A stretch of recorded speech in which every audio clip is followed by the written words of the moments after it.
Et je vais appeler Bruno Arbouet, coprésident de la coordination nationale des conseils de développement, pour venir conclure. Compliqué de conclure après une intervention aussi brillante. Nous voilà donc arrivés au terme de cette journée qui se voulait fondatrice d'une ambition démocratique renouvelée. Avant de laisser à notre hôte Thierry Baudet, président du CESE,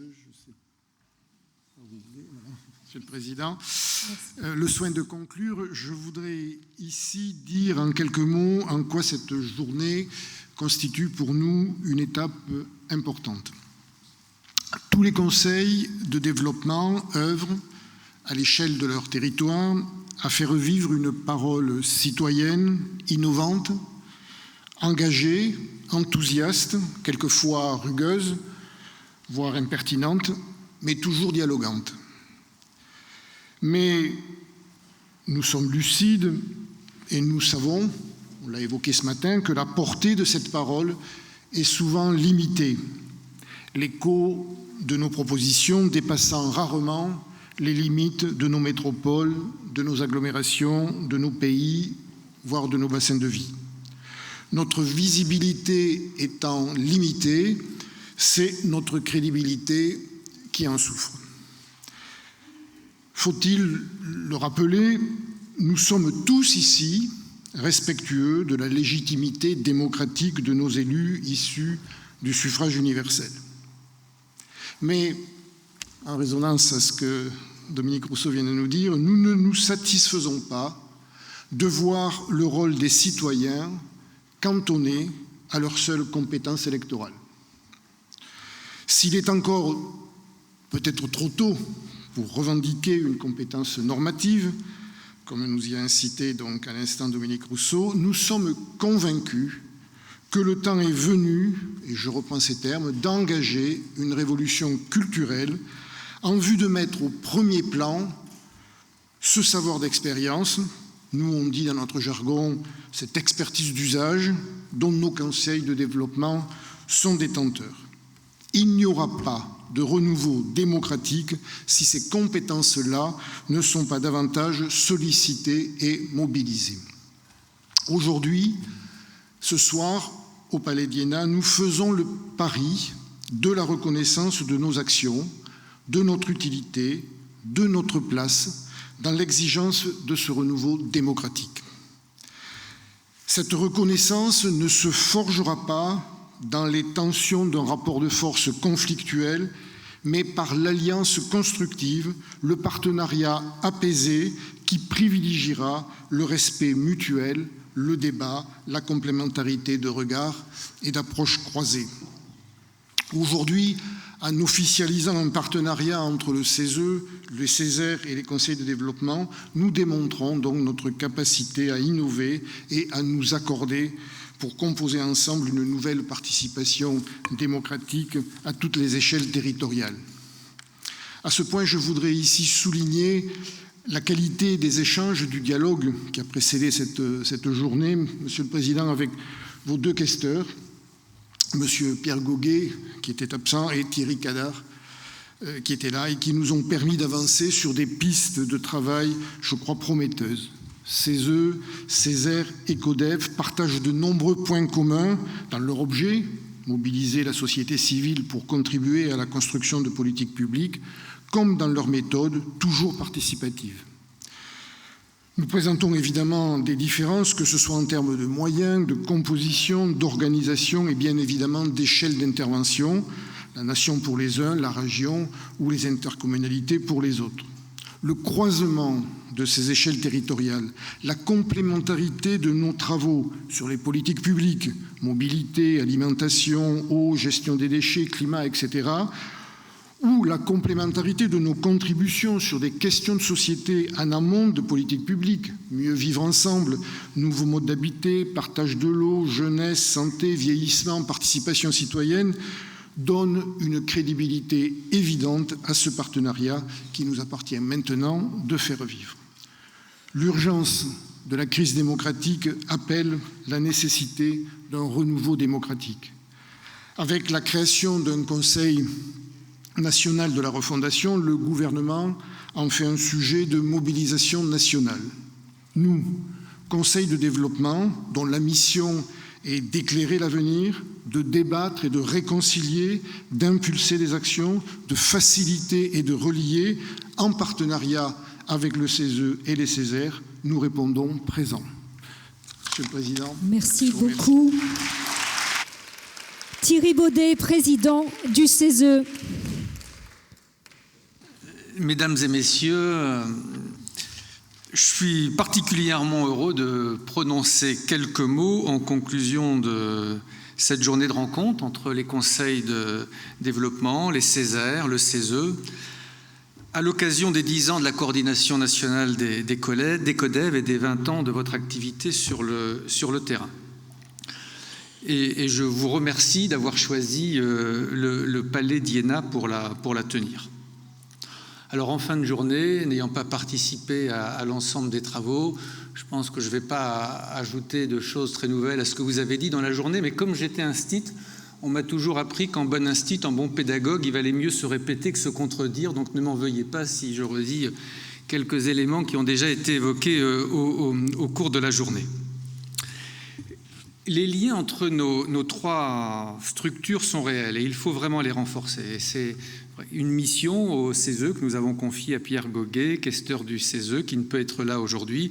Et comme l'a dit le président Arbouet, je sais qu'il est en échange régulier avec vos équipes et votre gouvernance. Et je me réjouis, dans ce même sens, de la participation au débat aujourd'hui de 2 éminents conseillers du CESE, Marie-Claire Martel et Thierry Cadard. Monsieur Arbouet l'a très bien dit. Tout le monde sera d'accord avec le principe de la démocratie participative. Qui pourrait être contre le dialogue, l'écoute, la concertation? Mais c'est l'étape suivante qui est plus problématique. Que faire de cette parole une fois qu'elle a été recueillie, moyennant beaucoup de temps et de dévouement?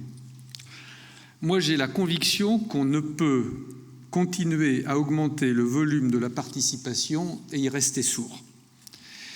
Et je pars donc du principe qu'aujourd'hui, la seule posture de l'écoute ne suffit plus, et ceci à 2 titres. Tout d'abord, la participation citoyenne ne peut plus rester une simple bonne intention. Il me semble qu'elle doit devenir, je ne sais pas si les mots sont justes, mais j'allais dire un art, une méthodologie, une pratique, une gouvernance, pour parvenir à une démocratie continue, selon votre expression, Dominique Rousseau, expression dont je ne me lasse pas. Nous le voyons ici au CESE actuellement avec l'organisation de la Convention citoyenne sur la fin de vie. Nous ne sommes pas loin d'une superproduction démocratique, avec plus de 150 citoyens tirés au sort, un comité de gouvernance, des garants, des partenariats avec les médias, des débats parallèles organisés par le gouvernement, un budget global qui se chiffre en millions. Sans atteindre évidemment cette ampleur exceptionnelle, il me semble que la professionnalisation des procédures est essentielle pour que les consultations publiques soient en tout temps et en tout lieu, techniquement reproductibles, méthodologiquement irréprochables, et j'y viens, politiquement opposables. C'était mon second temps. Cette opposabilité, elle pose la question des débouchés. Il n'est bien sûr pas question de concurrencer la légitimité du pouvoir exécutif ou législatif. En dernière analyse, ça a été dit, ce sont bien sûr les parlementaires qui votent et le gouvernement qui décide.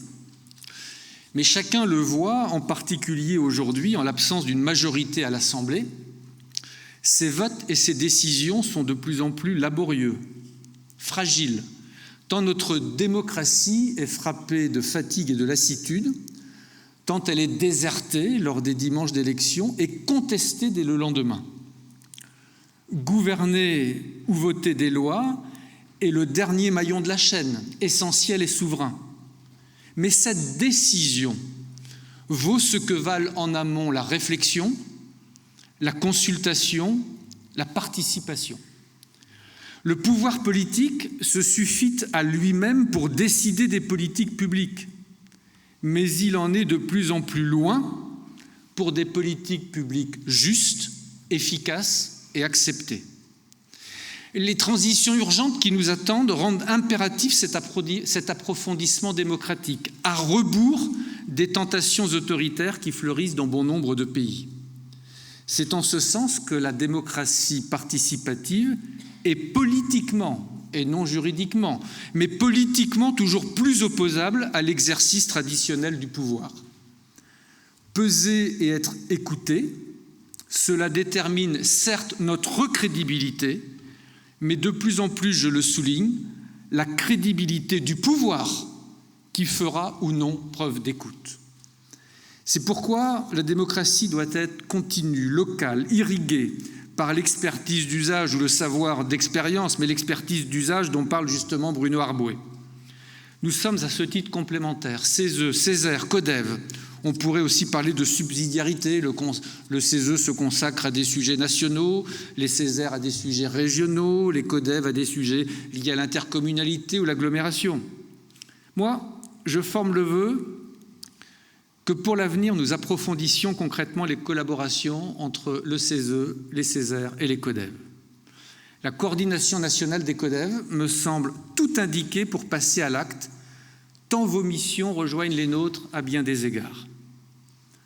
Vous contribuez au débat public, le CESE également, à l'échelle nationale, à travers ses avis et autres productions, une trentaine par an, et aussi à travers ses prises de position dans l'actualité. Je pense notamment à notre déclaration, je crois, assez importante, sur les conséquences de la guerre en Ukraine sur tous les espaces de nos vies. Vous souhaitez placer le débat au cœur d'un projet de réconciliation, nous également. 80 organisations représentant les employeurs, les salariés, les acteurs de la cohésion sociale et territoriale, de l'environnement, 80 organisations qui mettent toute leur énergie à dégager des points de convergence, à trouver des voies de passage sur des sujets complexes. 80 organisations qui travaillent à une meilleure justice, une meilleure efficacité, une meilleure acceptabilité des politiques publiques. Vous souhaitez éclairer l'avenir ? Là encore, nous également. Nous ne nous saisissons pas tant des sujets qui font la une de l'actualité que des sujets qui font l'avenir, même si c'est moins médiatique, d'autant que nous n'avons pas la culture de l'éclat et des petites phrases. Mais pour toutes ces raisons, il me semble utile que nous puissions approfondir notre cadre de collaboration.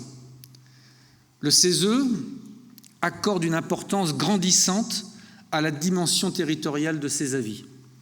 Vous pouvez, davantage qu'aujourd'hui, nourrir et enrichir nos travaux. En retour, sans doute pouvez-vous, davantage qu'aujourd'hui, vous nourrir des constats et des propositions évoquées dans les avis du CESE et des Césaires. L'État ne peut pas tout. Je suis de plus en plus convaincu que rien ne peut se faire sans la participation de la société civile.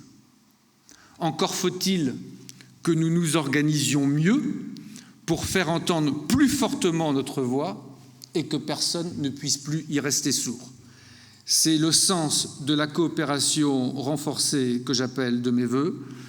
Je vous remercie une nouvelle fois d'avoir choisi le CESE pour cette manifestation importante. Merci beaucoup Thierry Baudet. Merci beaucoup.